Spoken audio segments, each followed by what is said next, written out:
I used to have a list, not a to-do list. It was more like a conditions list. All the things that needed to happen before I could do the big thing I actually wanted to do. I was being prepared, was getting all my ducks in a row, making sure I had a solid plan. What I couldn't see at the time was that the list wasn't a plan. It was a delay tactic, and I had gotten very good at extending that delay. Now, if this sounds like you too, stay with me, because that's what we're going to talk about today. That not yet, or I'm not ready, or when the time is right, that you've built all these conditions around. I'm Suzanne Arjona, and this is Life on Your Terms, where human design meets bold truth and permission to be real.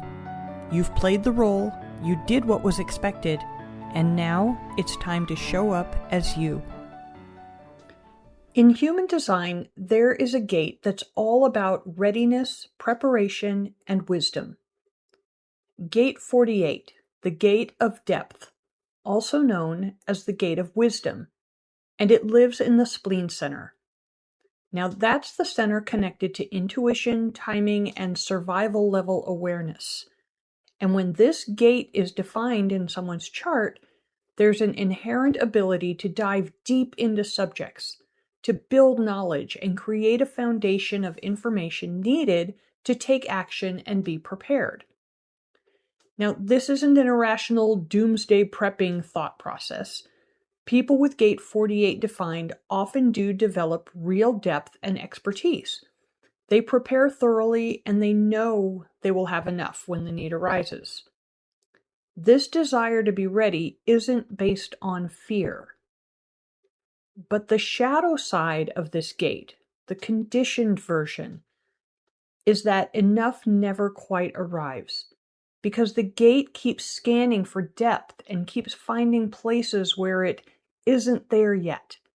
So the preparation becomes a loop. The waiting becomes a way of life, and it sounds something like, I don't have enough yet.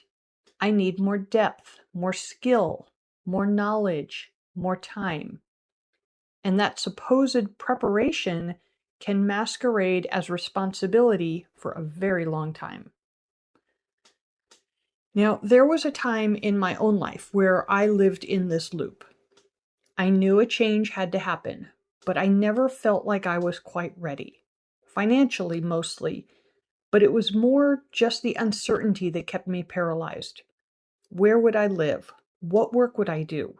What would my life look like? So I just continued, waiting, going over scenarios in my head, but never taking action to move forward. Now, this lasted about 9 years before one day I simply jumped out of the boat, so to speak. I didn't know how it would all turn out, and I didn't need to. I just knew that it had to. The thing I remember most is that the waiting didn't feel unreasonable. It didn't feel like an excuse or a delay tactic. It felt like I was being careful. I was making sure everything was in place so that I wouldn't fail. I couldn't fail. If I was going to do this, it had to work, because there was no turning back from this decision. Every time I thought about moving forward, there were plenty of reasons to give it more time. And I believed those reasons. I really did. Until finally, I reached a breaking point and I had to act, ready or not. It turns out I was ready, and I had been for a long time. I just hadn't allowed myself to believe it.